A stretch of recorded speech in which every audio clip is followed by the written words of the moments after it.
In the name of God, I am Kaman Kashi, and I am here with the 12th part of the International Transportation Training. In the 12th part, we want to talk about maritime terms that are mostly related to containers.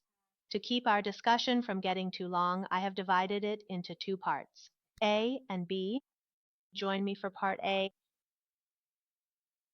The first term we want to get familiar with in this section is the term TEU, or 20-foot equivalent unit. You've probably heard this term a lot, for example, when people say that a certain ship has a container capacity of a certain number of TEUs, or that last year a certain number of TEU containers were moved. The term TEU is actually the unit for counting containers. As you can see in the definition I provided here, it says that it is a unit of cargo capacity, which is mostly used to measure the capacity of container ships. Each TEU is equivalent to one 20-foot container. Therefore, when we are counting the number of containers loaded onto a ship, for example, and we use the TEU unit, for each 40-foot container we have to count it as 2 TEUs. Why? Because each 40-foot container is equivalent to two 20-foot containers. Here, in the example, I have also included this point for you. The next term is THC, or Terminal Handling Charge, which you have probably heard a lot about. Origin THC, destination THC, THC tariff. THC refers to the costs of moving containers in container terminals, including unloading from the ship, loading onto the ship, transporting to the yard, stacking, loading onto a truck, and similar operations. These costs are published annually based on the rates announced by the Ports and Maritime Organization, and they differ for various transport procedures such as export, import, and transit. You have definitely seen its tariffs, which seem to be published by the organization, and they are different for 20-foot and 40-foot containers. Also, the amounts vary depending on the different procedures. The next two terms we want to get familiar with are FCL and LCL. The term FCL, which stands for full container load, actually refers to when goods belonging to a single owner are loaded into one container and the entire space of the container is filled with goods that all belong to that one owner, with no different goods from other owners placed inside.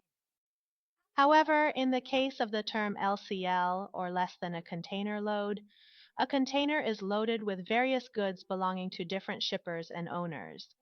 This is also referred to as groupage shipping. For example, you might get a call from someone asking, "Do you offer container groupage shipping?" If someone asks you this question, what they actually mean is LCL, which stands for less than container load. They want to load smaller shipments, which do not fill an entire container, inside a shared container. When it comes to LCL shipments, keep in mind that for each individual owner whose goods are loaded into a single container, a separate bill of lading is issued. Each of these owners receives their own individual bill of lading document. The next term is CY, or container yard, which is used to describe the container area or space that is located within a terminal or a port. Containers are usually placed there before being loaded onto the ship or after being unloaded from the ship, so they can be transferred to another location. For example, when your cargo owner sends their goods to the port and the goods are loaded from a truck into a container, this container goes into the CY and waits there until it is loaded onto the ship. Or goods that are unloaded from the ship are placed in the CY so they can then be transferred to another location. It says that in such an area, either the carrier or their agent receives the container from the exporter or in bulk, just as I explained to you earlier. The next term is CFS, or Container Freight Station, and this illustration beautifully conveys its meaning. In our country, we don't have LCL cargo shipments in containers for export, but for imports it does happen from various countries. However, in other countries, both export and import are done as LCL. And this illustration really beautifully explains the concept of LCL. In fact, it also explains CFS, which is an area or a facility within container yards dedicated to unloading and loading LCL and small shipments. As you can see in the illustration above, a small shipment is entering the CFS area by truck so that consolidation operations can be carried out there. Then, as you can see, a container containing various LCL goods leaves the facility and heads to the CY to be loaded onto the ship. In the illustration below, it's the opposite. An imported container with multiple LCL goods has come off the ship, entered the CY, and is now heading to the CFS to unload its LCL goods. After that, each of these LCL goods will be transported by truck to their specified destinations or their own warehouses. The English term is also written above, and you can read it. In the next slide, I have explained it for you in another way.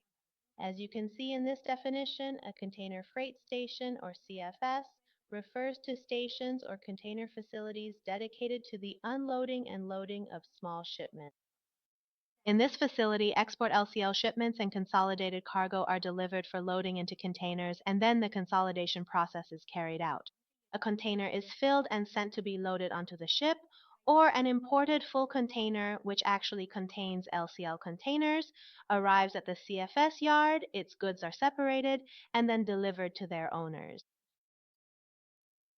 The next term we want to get familiar with in this section is port congestion. Many times when we talk to shipping lines, they say that the ship didn't arrive at the scheduled time, or its transit time took longer than it should have, and the reason is port congestion. So, what does port congestion mean? Port congestion is basically the overcrowding at the port, and it happens when a ship arrives at the port, but due to the crowding and excessive accumulation of containers and other ships, it can't carry out its unloading and loading operations. Because the port's capacity is already full, in this situation the ship has to stay in the queue until it's its turn to dock and carry out unloading and loading operations. Sometimes, when the cargo volume at a port increases significantly, this situation can occur at that port. The last term I've brought for you in this educational section is the term T, or Temporary Import Permit, which refers to the temporary import license for a container. Some cargo owners request to remove a container from a customs area, and they want to temporarily take it into another customs area, either because they want to load it somewhere else or unload it somewhere else. In such cases, they need to obtain a permit to remove the container from that customs area. This permit, which is obtained from the shipping line to take the container out of the area, is called the Temporary Import Permit for the container, or TIP. For example, you might have an export shipment that is very fragile or delicate, and you don't want it to be unloaded and loaded twice.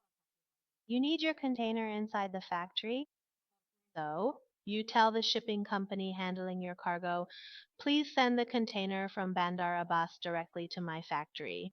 Now, your factory might be in another city. In order to take this container from Bandar Abbas to your factory in another city, you definitely need a tip permit. Now, there's another method as well, which is picking up the container from the Tehran depot, but we won't get into that right now. Or in the case of imports, it often happens that when a container enters the customs area, for whatever reason, the owner of the goods doesn't want to unload it there. Instead, for various reasons, they want to take it to their factory or to their own city and unload it there. In this case as well, they need to obtain a TIP permit so they can transport the container without opening it and actually unload it in another city or at another customs area. For both situations, a TIP or temporary clearance permit must be obtained.